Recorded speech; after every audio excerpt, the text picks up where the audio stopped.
We're mic'd up as Louisiana football gets set to host Arkansas State tonight. We have Chris Hudgison, the sports director from KAIT in Jonesboro, Arkansas. Chris, Cajuns are 5-1, Arkansas State 3-4, but this is a bit of a rivalry. Do we just throw records out this weekend? I would. I mean, you have to throw the records out when the Cajuns and Red Wolves play, even when you go back to the 80s when Arkansas State were the Indians. They always would play close games, no matter if it was in Lafayette or it was in Jonesboro. It was always close. It was always kind of chippy. I figure the Red Wolves are going to have to come out and play. I think they're going to play a whole much better football than they have the last 2 weeks. Granted, there's nowhere to go but up, considering how they've played the last 2 weeks. So it'll be fascinating to see how they show up in a road environment like Lafayette, and the early kickoff, which the last time ASU had an 11 a.m. game was the Kansas State game earlier this year, and I think we all know how that turned out. You mentioned the Red Wolves struggling as of late. They've lost 2 in a row. Offense has just 27 total points in that time. What's happening? It's a mix of, I think now defenses have pretty much said, we are going to force you to dink and dunk and kind of go West Coast style and have these efficient 10, 11, 12 play drives, which the Red Wolves have done that a little bit. They did it a little bit more effectively against Troy than they did against App State. The problem was they still couldn't get that many points on the board. You had several 10, 11, 12 play drives, and the most they could muster was a field goal. Then Troy would come right marching down the field and tack on 7 on the board. You do that enough times, you're going to dig yourself a pretty big hole. Now, the A-State offense, even with the amount they've struggled, you've seen a lot of promise there, of course, with Jonathan Adams Jr. He's 4th nationally, top 5 nationally in receiving yards and receiving touchdowns. He's going to, obviously be a big piece of the Red Wolves offense this season. And, of course, the 2 quarterback system with Logan Bonner and Lane Hatcher, where they were playing pretty well most of the year until these last 2 weeks, where you had an oversized App State defensive line kind of have their way in the trenches with the A-State line, putting on plenty of pressure there. And Troy kind of followed that blueprint a little bit last week. So it's going to be fascinating to see how, the A-State offensive line kind of matches up with the Cajuns. Chris, you're getting ahead of me, so slow your roll a little bit. I want to talk about defense. I don't like to use these terms, but that Arkansas State defense is pretty awful right now. They're allowing 310 yards passing. It's one of the worst in the conference. Levi Lewis is coming off his second 300-yard passing game. Does A-State have the dogs to stop another? That's the biggest concern I have going to Saturday. I mean, it's odd to say with how much the offense has struggled. I'm not really concerned with the offense at all. Like, I'm more concerned about the defense. You touched on this stat. Here's another one for you. About 110 teams have played FBS football this year. The Red Wolves are 109th in terms of yards allowed. They're one of the worst defenses, not just in the Sun Belt, but in the country this year. And what's bizarre about it is, in the midst of so much struggle there on defense, you have one of the best defensive players in the conference in Justin Rice, a transfer from Fresno State who's had a monster year individually for the Red Wolves.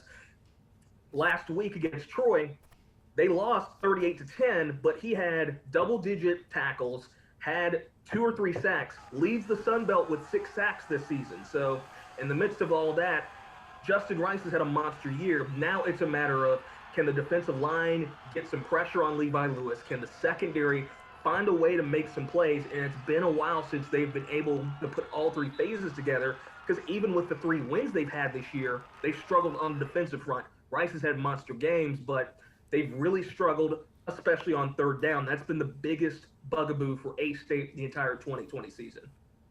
Now, we did talk about the struggles in the offense, but in general, the passing offense has been pretty good. It's a bit of a bizarre 2-quarterback system, though, with Logan Bonner and Lane Hatcher, as you already pointed out, but it's produced a lot of yards at times this year. What exactly is A-State doing there? Can you explain that?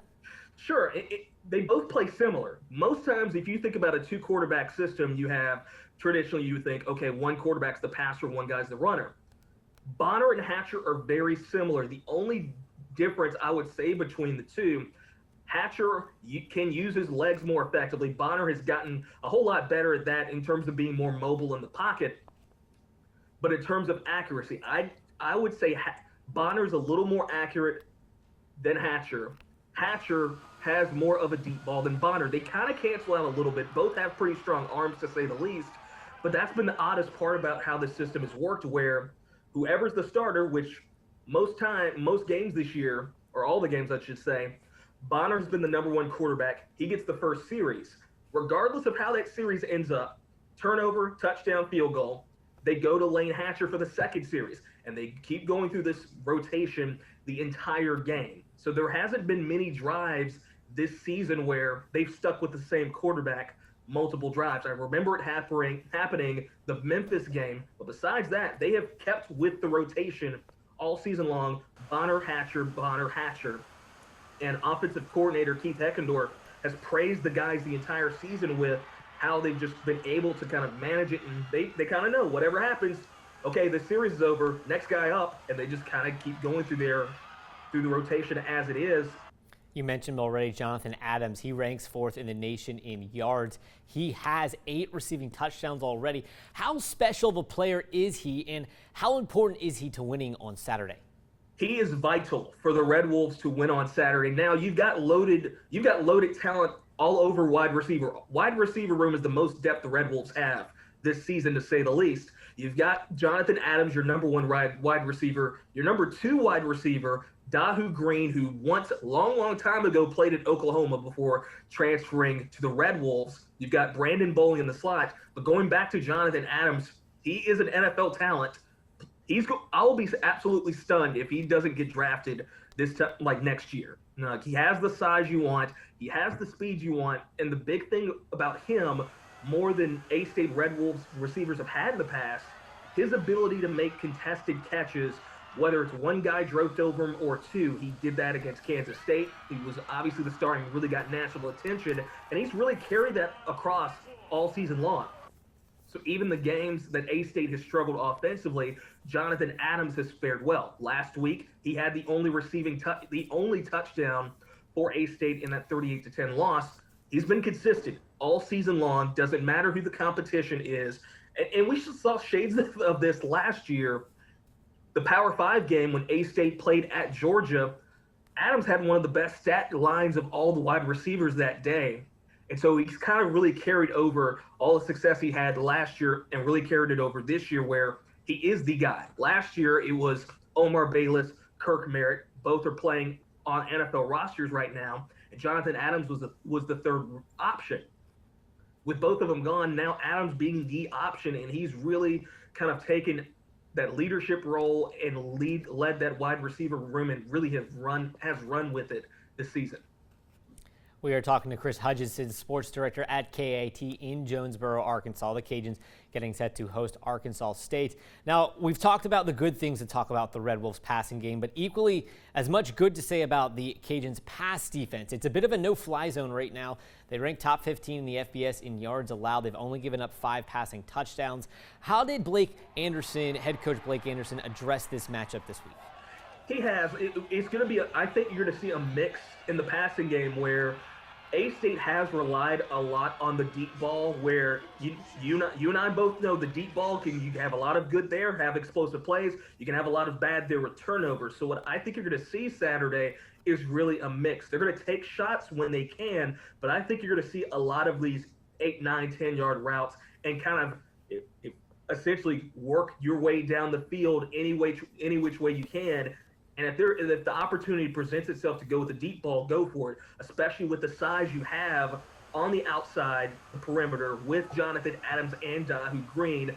Their size and speed can match up with just about anybody in the country. So I think they're going to take some shots here and there, but for the most part, more passing options and passing plays you're going to see are the 8, 9, 10-yard variety.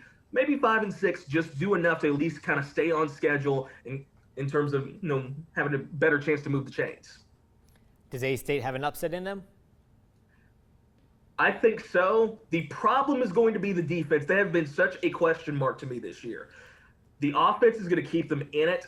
I don't know if the defense can handle all the firepower the Cajuns have, especially with Levi Lewis in the run game and all the options you have in the backfield. I think it's going to be closer than folks think. That 11-point spread, I think it's going to be about a touchdown game. I think the Cajuns edge them out. He's Chris Hudgison, the sports director at KAIT in Jonesboro, Arkansas. Chris, I appreciate you coming on with us. No problem. Anytime.